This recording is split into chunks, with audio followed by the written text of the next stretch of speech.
I'm recording. Write this down it's being recorded. He's recording. That works. Excellent. Okay, anybody want to start out? Yes. I'd like to introduce everyone to Matt. He is the organizer of Occupy Warren, and he's cross-pollinating and occupying Youngstown. Awesome. Thank you. All right, Matt. Matt, welcome. Excellent. Also, second item, I was visiting with Occupy Cleveland yesterday. I brought back literature from them. Matt actually has it on his clipboard. They have little, and we have permission to copy this word for word. They have little pieces of literature that they're handing out to people as they walk past, talking about why they should not patronize big box stores and why they should patronize local businesses, with some figures. The paper says Occupy Cleveland, but we can adjust that to say Occupy Youngstown. Again, I got permission to copy and edit as we need to. Where are they located at in Cleveland? They're on the Tom Johnson quadrant of Public Square. And I'm not sure exactly where that is. You know the big area where the terminal tower is? Yes. Right near there. They're in the second block of some news from their occupation. I told you all that they have the major tent that is like an education center. The city still has to approve it, but Cleveland Public Power came out this week and designed a way for them to have power in the tent. This is something I think that, I've been advocating, communicating. This is something that we need to stay in communication with them about, because it's something we need to follow too. Now, what they're doing is they're renewing their permit for a tent on a bi-weekly basis, but so far the city's been really good about renewing that permit. And I think, if we stay in communication with them, we can get bits of information that we can use here too. Also, I brought back another piece of literature, which Matt has also, with an email address on it that we can use to stay in touch with them by email. I think that it would probably be good for us if we chose someone to stay in touch with them by email pretty constantly, so we can keep a line of communication open. I have been, communicating with them on Facebook and stuff as best as I can. Okay, so you're already started, so I nominate you. And then I got real close to a few of them the other day, so I will be in communication with them. And you didn't have a lot of choice about that, did you? Well, I chose to do what I did. You didn't have a choice about how long you were in contact with it. And I'm in communication with them too every Friday. And actually yesterday I was talking to Zach, one of the guys that was here a few weeks ago, and he knows us, he's mentioning us all by name. So the communication is started. Let's keep it going. Right. Excellent. Hey, Question. Go ahead. What happened on Thursday at the court? He was in a position he couldn't be with us.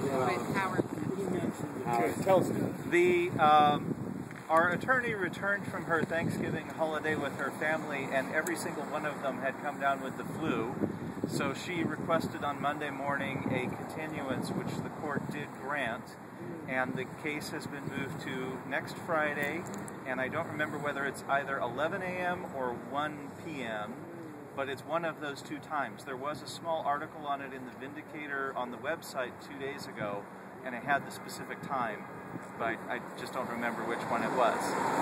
This has, unfortunately it's a delay, but it has a beneficial positive effect that Staunton and Alice Lynn, who were out of the country for several weeks, are returning on Monday the 4th.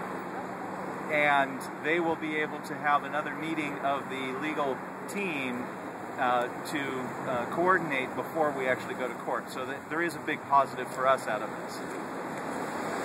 Who's the attorney that's handling it? Is it she? Kim Akins. Okay, thank you. I know. Has anybody been contacted by her for a deposition in advance of this trial? They're working on that right now. I'm one of the plaintiffs. I have heard zero from them so far.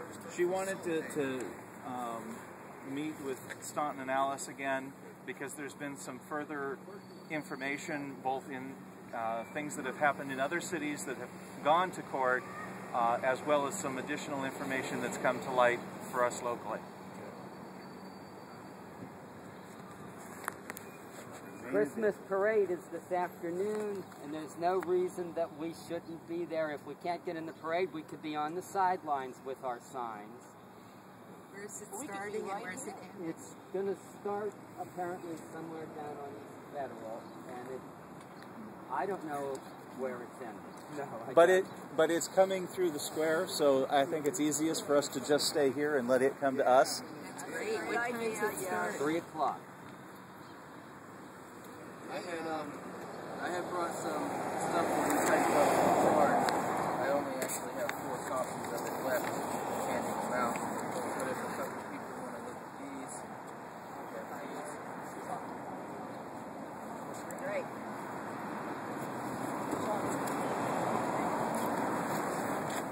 And I have one more if somebody wants it. I got one. I can do that. Yes, I do have one. I want to thank John Williams and Randy, who's not here right now, for making sure we all got bailed out the other day. They worked all day and part of the night trying to make sure everybody had enough funds to get out, so we can all get bailed out. Face our. He's good for his promise. I talked to him yesterday, he emailed me, and he said that if there's any other fines associated, he wants to work with the individuals, whoever needs, financial assistance. So, we can get a hold of him. He's out of town this weekend, so. Oh, okay. What is your Facebook? Sean O'Toole. S-E-A-N, O' capital T-O-O-L-E. I'd like to share some things that I... Okay, I was there, I witnessed, for instance, 2 20-year-old girls from Overland College stand down a truck. The truck continued to push on them, and they were pushing their bodies against the bumper of the truck, which was pushing them into the street. At that point, a police officer walked up and pointed to the driver and told him to stop. He stopped the rig. Prior to that, there were 2 guys, and you were in that line. The truck came through. You figured they're going to stop. They won't run over people, but no, they went right through, right? Right. Okay? I stepped out of the way, and I'm saying too much because I've been advised not to speak about the subject, but I stepped out of the way because myself, I can't physically stand that abuse. That's right. That's all I'm going to say. Other than that, I was exercising my right to free speech. And on at the third entrance, I saw, how was it? They were 19. The 19-year-old college student stand down a truck, stand in front of the truck, and not move as the truck's gaining on him, and he stood right there, and the truck stopped. After that came something it was incredible. The driver got out of the truck and was approaching that kid, and he stood his ground. And he's just a little skinny guy. I saw real. So what did the drivers have to say? They didn't say anything. They didn't say anything. I was yelling at the first driver that he was assaulting those 2 guys, and that he should stop. I was screaming at him because I was really in fear for their life and their safety.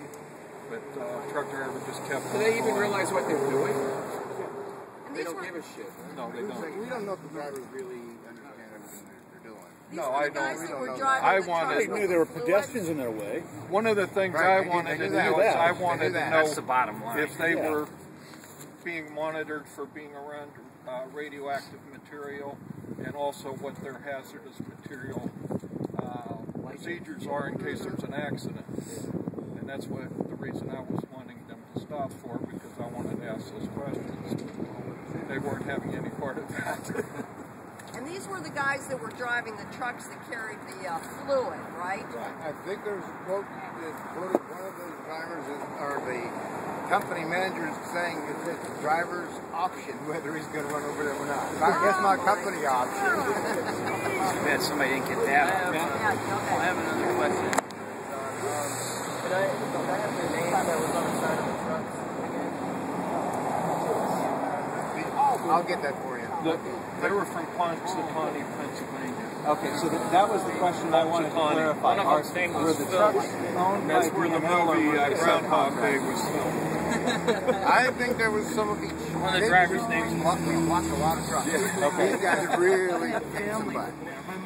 For a short period of time until they were arrested. While they were in action, Yeah, they that kind of kicked blows butt. a little bit of a hole in the whole jobs thing, because we know they're importing people here to do the work, you know? Right. That whole jobs, Well, the only people I saw working at the site were 3 people, and one of them was a security guard. Now, whether there was more people inside, I couldn't tell you.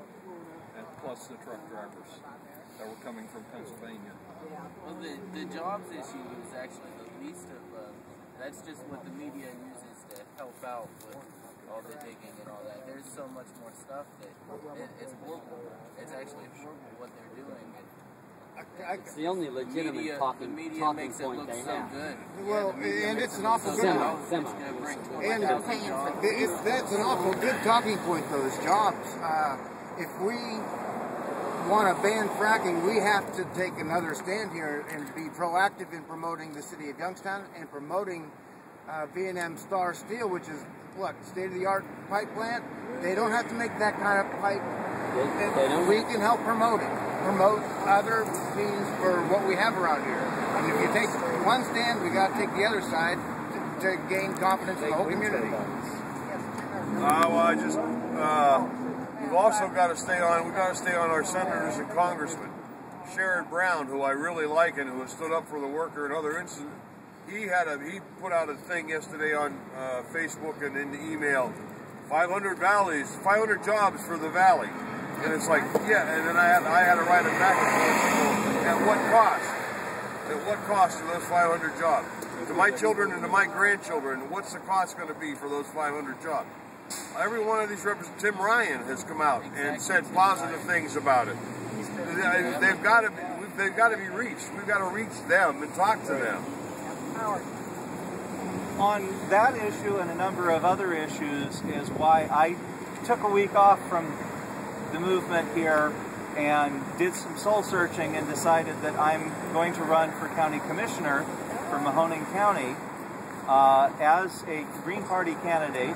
And of course their party platform is protect the environment. One of the first pieces of legislation that I would propose would be a stricter controls and regulations on the transporting of hazardous materials and radioactive materials on county roads. Very good, yeah, excellent point. And Green Party information we want to share with everybody. Jim, I'm putting you on the spot. Ohio Greens. How do we get a hold of information about the Green Party? Since it substantiates so the much Green of what Party we stand is based at Pig Iron Press, as Occupy Youngstown now is. The Green Party meets on the first Thursday of the month, and that was Thursday 2 days ago. And we had we are technically a small group. There are only 31 Greens in Mahoning County. Legal Greens. We are trying, if we put some candidates on the ballot, and there will be presidential candidates and state level office candidates and a couple of local candidates, and our ambition is to get a lot more than 31 people to take a Green ballot on March 6th. And if we can get 200-300 this year, and then we can slowly build this movement up from the ground is what we have to do. We're not going to perhaps win big offices, you know, senators and reps. We're going to put them on the ballot. They're probably not going to win. But we could very easily make some inroads at lower level offices. That's why I'm running for recorder as a Green Party candidate. If the Republicans put up a viable candidate against Ms. Palermo, that's going to split the race. A third party could actually perhaps, you know, compete in such a race. We did talk. We have the ESOP flyer that was circling around here. There are some still perhaps at Pig Iron. We talked about that, and we did encourage people to actually go and make their presence known at these events, because it's a viable issue.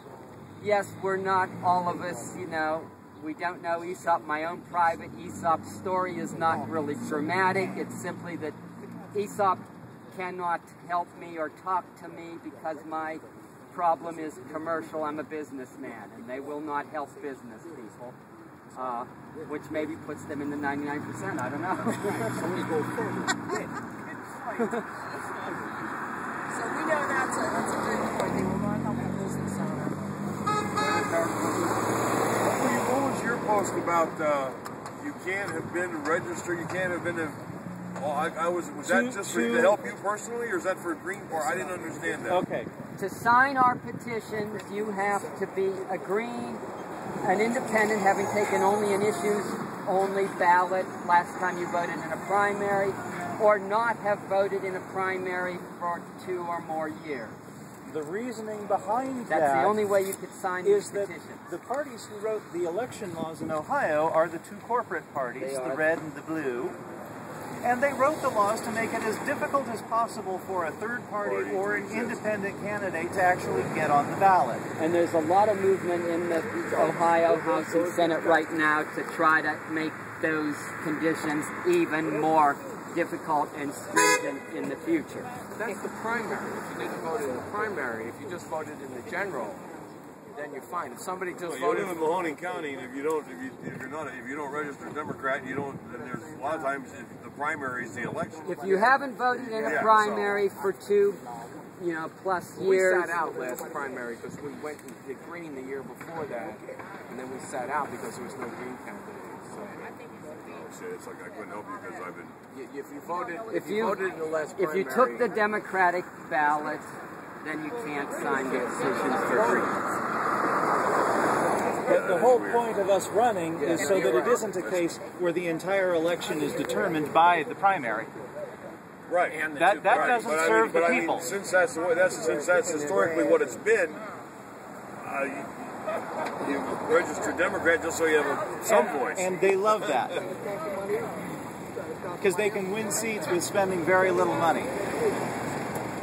And the Democratic Party then looks at Youngstown as that's a given. We've got that. We don't have to worry about that. Let's spend all of our money somewhere else. So when they talk about the positive economic effect of the election process and all the money that goes into the local economies for advertising and phones and renting space, 99% of the money that's collected in the Mahoning County is not spent in Mahoning County. It's spent to other big cities where they have a bigger battle to fight. Do we know, Howard, if it says on the website how to, just kind of reinforcing what we said about the registration policy, about standing out in the primary and so forth, is there any information on the website about that? On registering to be a Green Party? No, in fact, they don't even train the people that are at the polls places on how to deal with someone coming in and saying they're a Green Party or a Libertarian Party member. And in order to insist on getting a Green Party ballot, you actually have to insist on asking for the supervisor, because generally that's the only person at the polling place that even knows that there's a special page for Green Party members or Libertarian Party members to sign up on. It was very difficult. I am a committee person for the Green Party in Mahoning County. So I am an officer. So Sean, you want to say something? No, I was waving to Oh, okay. Sorry. Now that Stoughton and Alice are back, Yes. and I read from the paper that we're going to court again Friday now Yes. at 9 a.m. Okay, 9 a.m. He has the time. That was what was in the paper. That's all I know. It's all I know if it is was in the paper, it's most likely accurate. that's all I've been hearing is what's in the paper. And I know I've been bugging you, but it's been, speaking of secrecy, I've been trying to figure out what's going on with our legal team, and it's been driving me absolutely crazy. And I've been driving Howard crazy, going, Howard, we're supposed to be in court this Thursday. What am I supposed to do? Am I supposed to be there, or the rest of the plaintiffs supposed to be My there? apologies, but it was not made clear that 3/4 of our legal team was going to either be out of the state or out of the country for an extended period of time over the Thanksgiving holiday. Well, I knew Stoughton and Alice. Stoughton and Alice told us they were going to be gone till the 3rd, which Right. is today. The But legal that's team is not being represented at these various assemblies. So we don't. well, they've been out of country, Right, so we now they're coming back. understand. Stoughton and Alice have been pretty good about coming to stuff. But okay, so you didn't know anything else either. That's what I read in the paper yesterday was that the postponement was granted, and it's now next Friday. It's this coming Friday at 9 a.m. Right. And I still don't know what's expected of the plaintiffs, whether we're supposed to be there They're or not. going to be contacting us starting either tomorrow or Monday. Okay. All right. But yeah, when I heard you talk about secrecy earlier, I just went, well, Yeah, let's open it up. what's going on here? I'd like to know. Yeah, very good question. I'd like to know what's going on, and evidently none of us do. So we'll start finding out, hopefully. I think there's a lot of things that are going to kind of be revealed and open to us in the near future. Any other questions or concerns? Anything else on Green Party information? Pat? Is there a standing time for the? I didn't know there was a VA on this. That was created Wednesdays last at Saturday, or 7:30. authorized last Saturday at 7:30. Wednesday at Big Arm. And is that a standing time? That's a standing General Assembly, yes. And they're going to be 2 a week? 2 a week unless there's a need for an emergency one to deal with a And then how are specific they event. going to fence everything? That will, if there's an emergency one called, it will be posted both on Facebook and it will be sent out through the email list.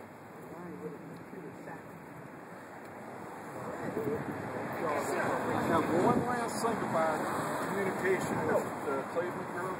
I sent an email to one of the people that's been down here saying, that they're always welcome to come here. And they said, well, for a change, they would like some of us to go up there and visit them. Yeah, that's a good idea. We have our weekly representative right there. Yeah, I'm there every week. They'd like to see more of us. Are you willing to take anybody else if somebody else wants to Well, hop you're on board? we're there for work, aren't you? Yeah, I see. the only problem that I have to take him to work with me. Take your occupier to work day. I'm just occupied. Follow them around. I'm his adopted son. However, any information that anyone would like to send up with me, I'll be willing to communicate to them. Because they know I'm going to stop in every week. And in fact, when I stopped there yesterday, they said, oh, there's that guy from Youngstown. A recognizable face. We like that.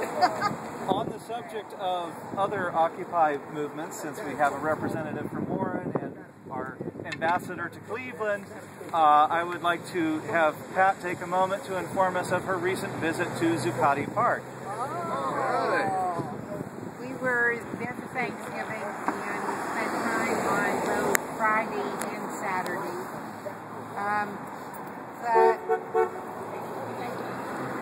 The park now, it just is really infuriating. It's surrounded by double rows of crowd control Barricades.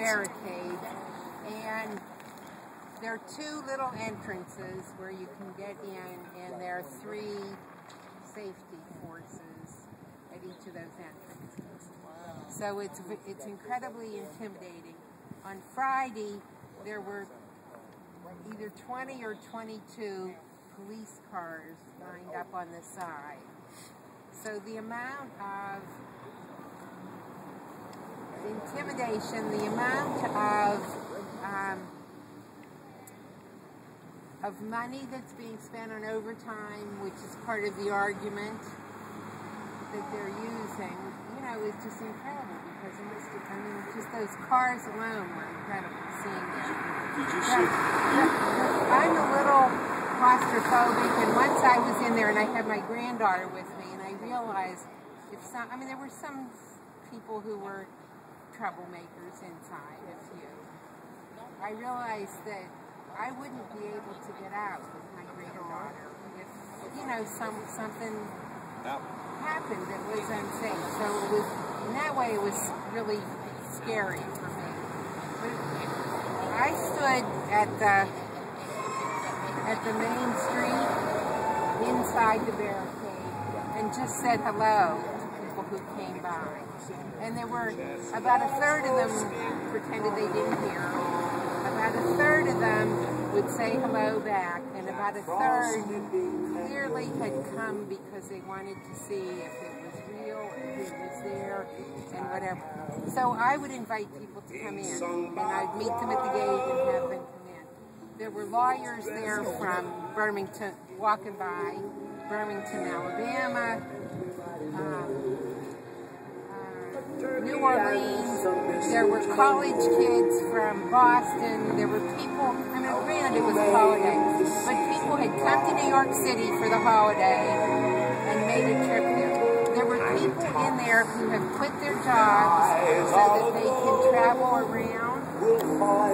Guys from Virginia, guys from Chicago, whatever, so that they can travel around.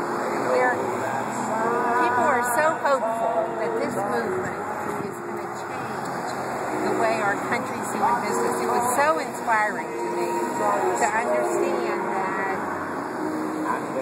that it's in the minds of all kind of people of all kinds of ages and all colors and people who can't speak English very well, that this is their hope for their future and their kids' future. So I mean, Jim took a lot of pictures. I didn't share those, but it was great to be part of something and to know that there's so many of us here who care about this. Thanks for sharing that. Yeah, Thank that you. was very inspiring. You even got your volume up to try to compete with these guys. Good job. There was a thing posted yesterday, the quote from Mayor Bloomberg, that the police are his private army. Oh my God. Posted last week too. Well, I hadn't seen it before. That's How happy he is that he has the third strongest army in the world. yes, the third strongest army, and he's flexing it at the park. Well, you just said something that was important. You can block an entrance, you can't block an idea. So you just shared that's exactly what you were there. You were physically blocked for your safety and concern, but not your mind. That's beautiful. I have a couple things. No, wait, they can't play this song because it talks about chestnuts on an open fire. Yeah! This song is banned in Federal Square. Over a barrel, no less. Right. So, like you said, all the overtime that they're paying and everything, I was reading in the paper the other day how one of the things they're using against us occupiers is that Occupy protest has cost the government $13 million so far. Oh my $13 million on police and enforcement to make sure that Occupy protests stay peaceful. But what is the use of that? Also, We could have done that for a nickel. I invited him to join us. He had a couple of questions that he wanted me to bring up. I told him he was going to try. Sure, I'm sorry, what was your name? My name is Jay Hardy. Jay Hardy. We're going to give him the floor for a minute. Thanks for coming today. All right. I just want to discuss one thing that I've received with my natural eyes. I've been a part of the corrections department. And, you know, when you're seeing things, you know, okay, you always have to start from the bottom, which means the economy, the industry. That's where everything survives. But everything in the world survives off the industry, which develops into the economy. So when you're looking at the economy, that's what we're dealing with. See what I'm saying? So you have a lot of people coming out of the institution that are rehabilitated.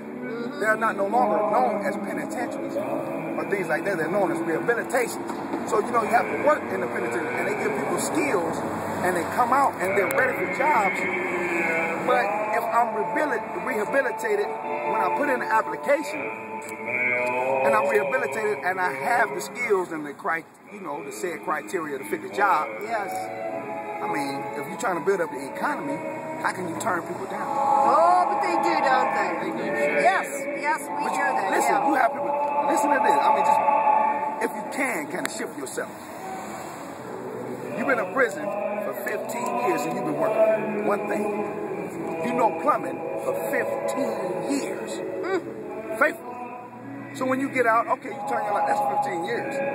So you turn your life around, your okay. life. So when I get out, I got the credentials and everything for a plumbing job. Yeah. You know, that's a good industry. You know, that's industry for America. So, you know, I go, and then they talk about my record and things like that, but you know, we got a lot of questions like that, Jaywon. Join our movement. Stick with us. You know, Pat just got done saying how inspiring it was in New York. Nothing's going to happen overnight. Right, but hopefully, we hear your story. I think our hearts are with you. And we want to see people that have done their time, you know, been rehabilitated, get out there. It's not so much as the people. It's about, when we're looking at it, it's about the industry or the economy of America, for real. Yes. So when you look at it, you're looking at it like this. Okay, when you arrest me, you spend so much to arrest me. Then you spend so much to house me and feed me. You spend so much to go to court with me. Yeah. Then we spend so much to house me and feed me after I've been sentenced.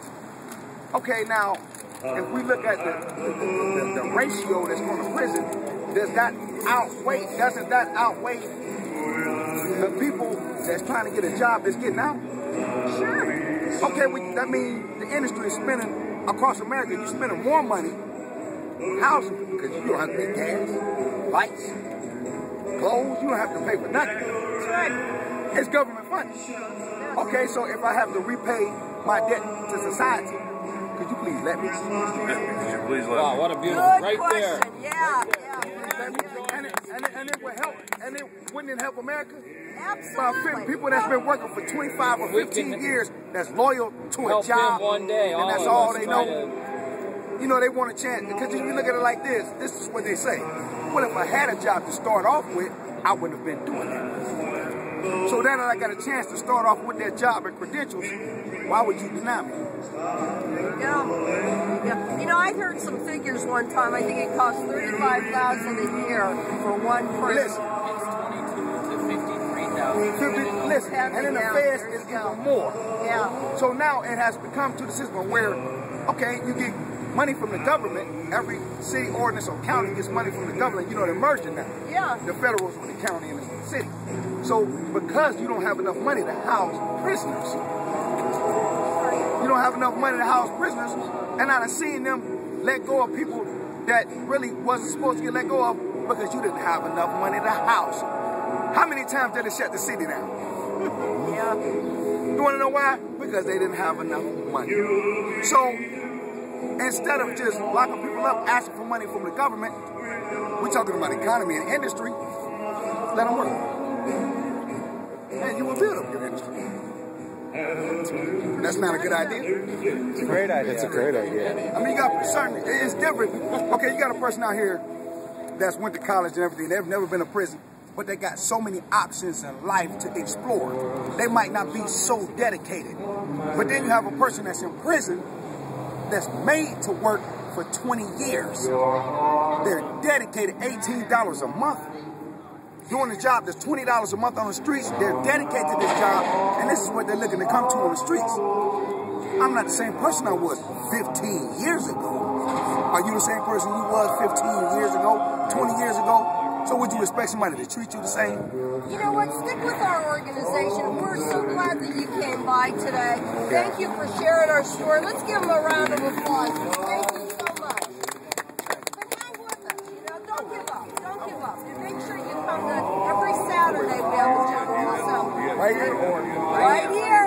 Right here. Please come. Because that needs to be voiced. You know what I'm saying? Because that helps. Absolutely. That helps American economy, not just Youngstown. And that helps you got a lot of people that's just willing to work. And they change their lives, and you can save money. That's right. Let me go ahead and kind of wrap things up. Anybody else have anything, or should we make somebody have a move to adjourn then? I move that we adjourn. Second. Thanks, don't oppose. You have to make me happy before it's consensus. Tuesday at 11 o'clock at Pig Iron Press, and Wednesday at 7:30 at Pig Iron Press.